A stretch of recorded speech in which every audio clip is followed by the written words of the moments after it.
Hi, it's me, Ro, author of Speaking from Spirit. And here is your September 2021 energy alert. So, September is a 5 month in a 5 global year. And, you know, 5 is all about change and unpredictability and networking and creating more freedom. It is not necessarily a bad thing. It is just that unexpected change can come, and sometimes wonderfully, and sometimes not so wonderfully. So I feel like this month coming up may hold a lot of unexpected change to us personally, and of course to our communities, and then nationally, and then globally. This month is a month for change. So if you have been thinking about making a change, this is the month where you might pull the trigger. This might be the month where you just go, screw it, I'm doing it. I'm gonna take the plunge. And it'd be a perfect month for that. There's also a lot of grounded element to this month, so it wouldn't necessarily be impulsive or not clear thinking change. It would be a very methodical, practical, grounded, planned out kind of change. So that may also be occurring here. But like anything, whenever we're making a change, there's like a period of chaos. And then that leads to, again, more ease, hopefully leads to more ease, more peace, more joy, more contentment, more freedom. There may be some personal changes in your work or your relationships, your health or your finances. And again, some may be planned and some may be unexpected. Some may be wonderful and maybe some not so wonderful. My niece just had a new baby at the last week of the month, and her life has changed in a huge way. As anyone who's ever become a first time parent knows, your life is never the same, but in the most wonderful and magical way. So be ready and try and stay very grounded and very self connected. That's always going to be the answer, staying self connected, as that will give us the navigation tools that we need to get through whatever change comes, again, planned or unplanned. The theme for this month is resist or adapt. So, resistance always creates struggle, unnecessary pain or suffering.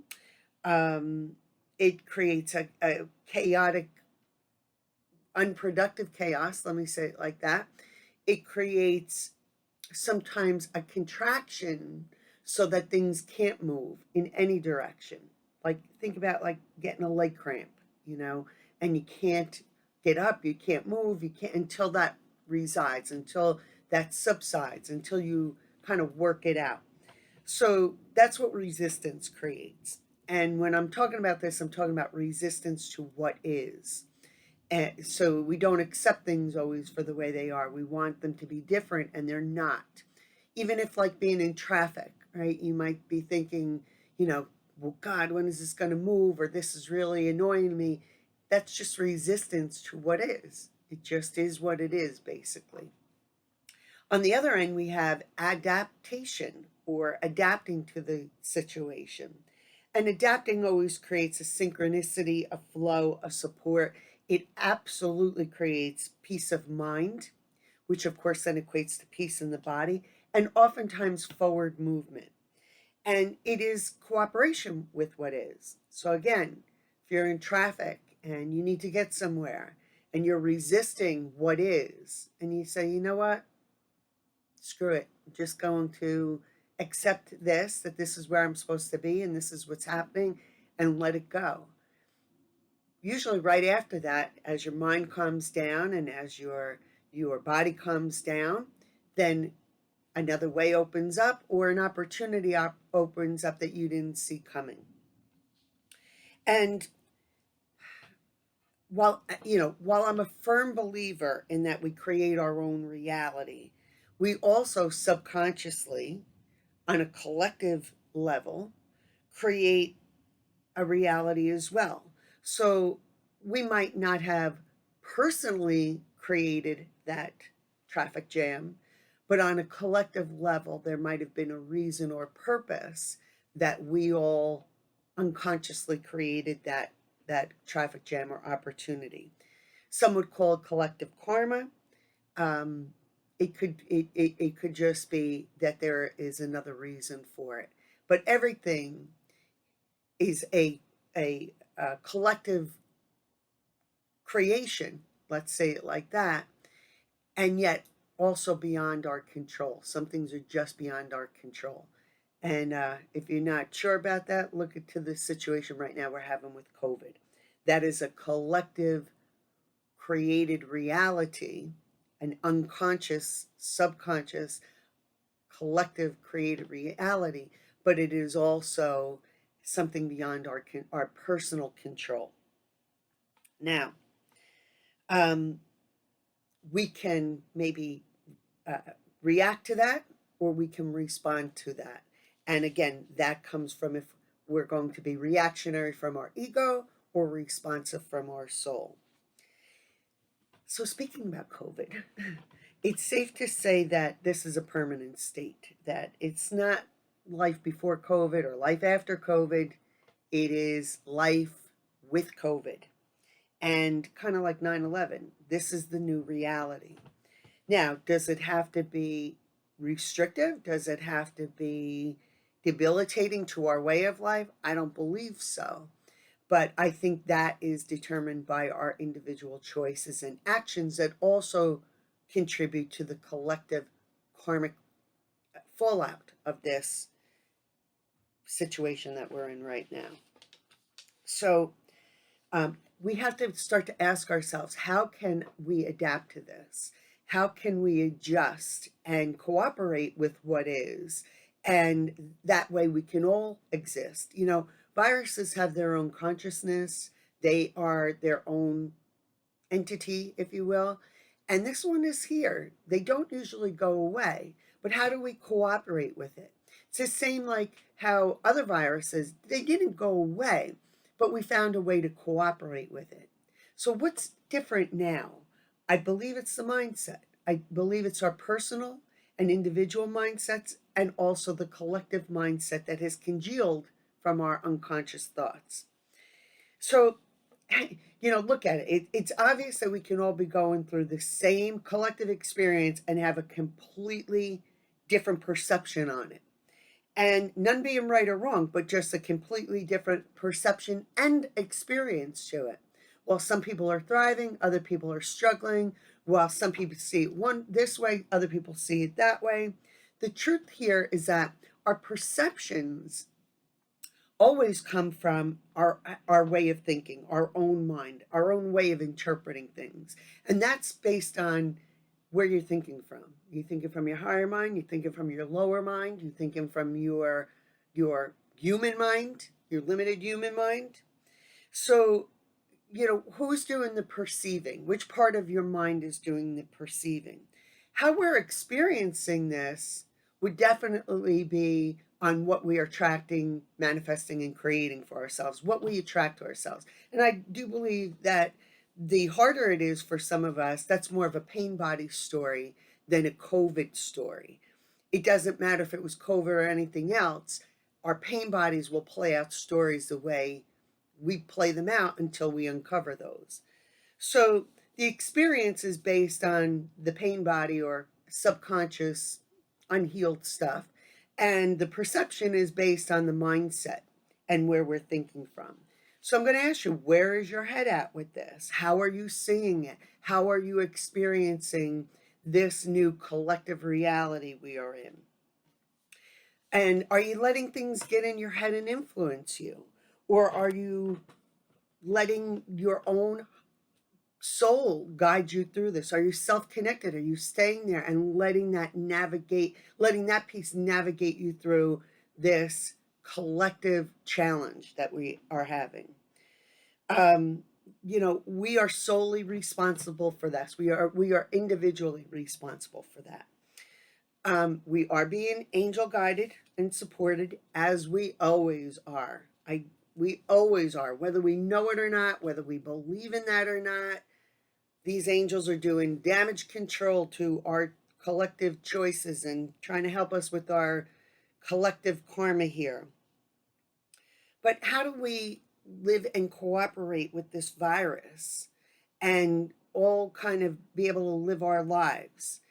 I, I really think we have to start thinking a lot bigger than just our individual experience with it or belief system with it, and go more into a collective mindset of unity.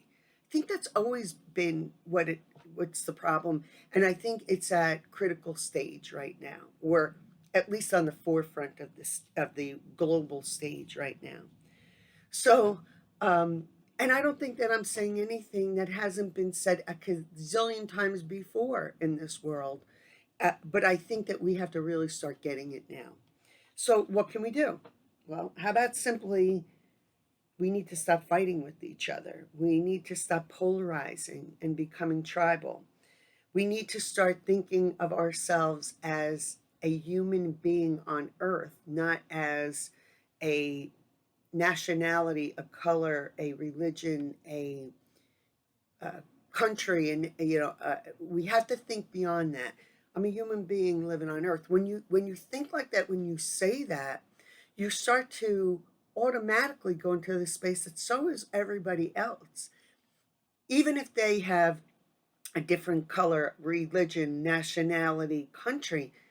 It starts to kind of unify us all that we're all human beings living on earth. And I don't think that that is the first and foremost identification in our minds, but I think it should be. I think, again, we need to stop fighting with each other and start to cooperate. I think we have to stop polarizing in this us and them mentality. I think this virus showed us that we are clearly not meant to be apart and to be separated from each other. And yet, we keep separating from each other in our minds and in our words. I mean, now we even are like the vaccinated against the unvaccinated, or the unvaccinated against the vaccinated. What's wrong with us? Why do we do this?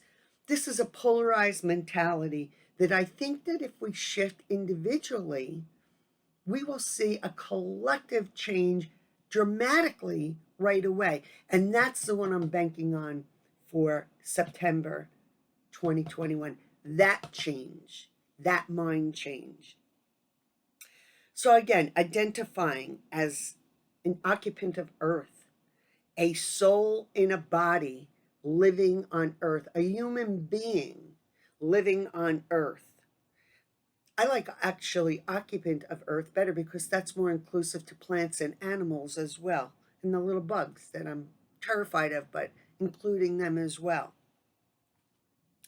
I think that this toxic tribalism that we hold has created the virus, not the other way around.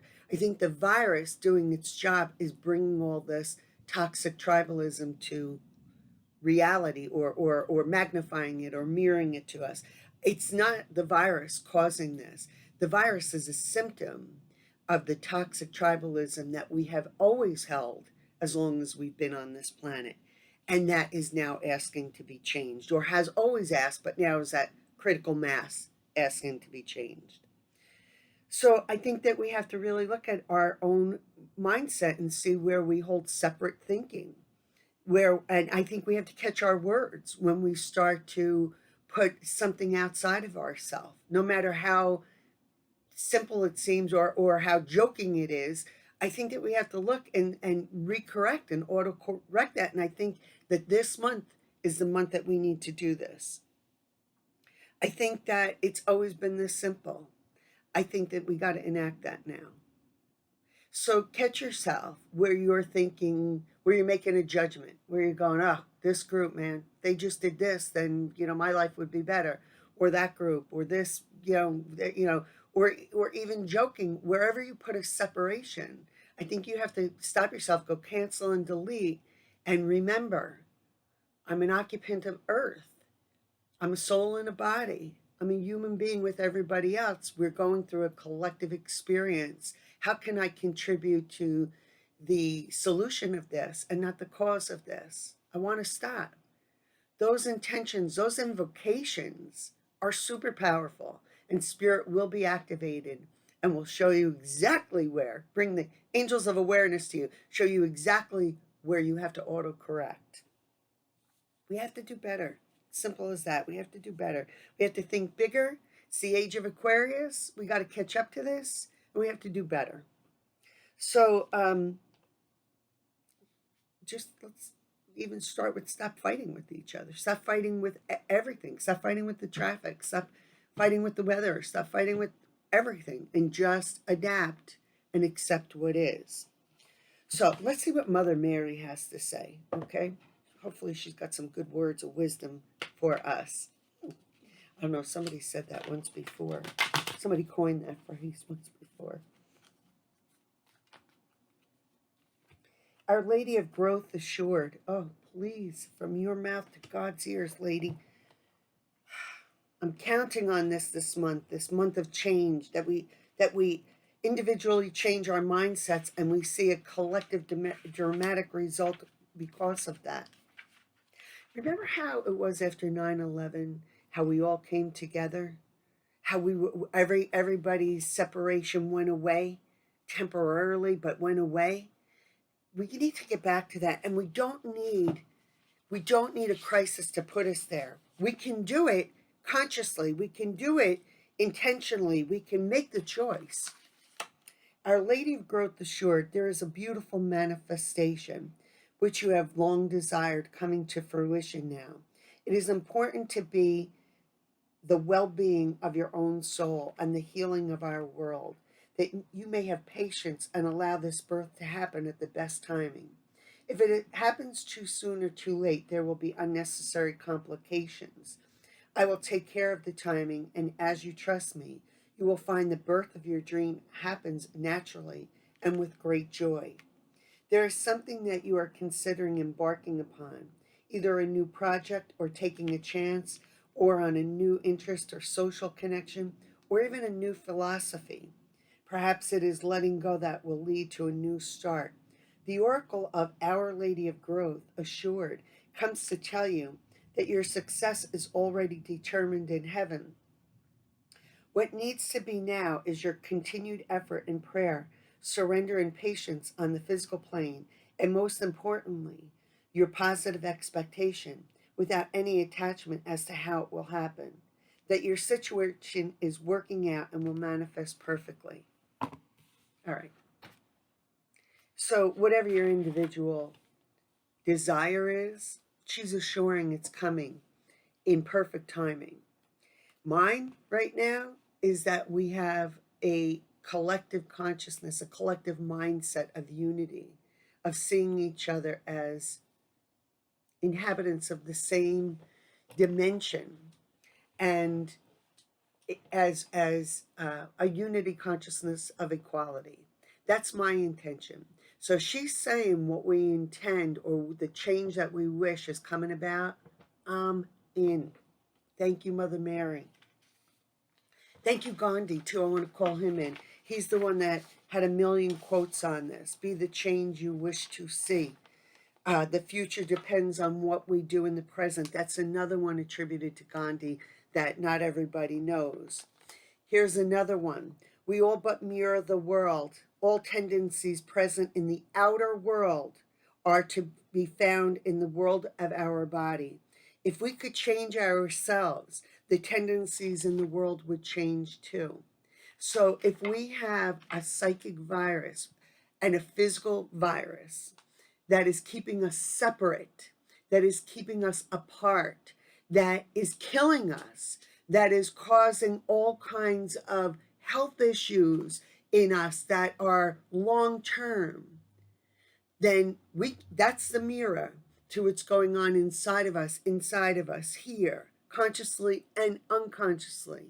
And when we change that, then the reality changes. Then the issues subside in the reality. It's just a mirror. Out here is just a mirror.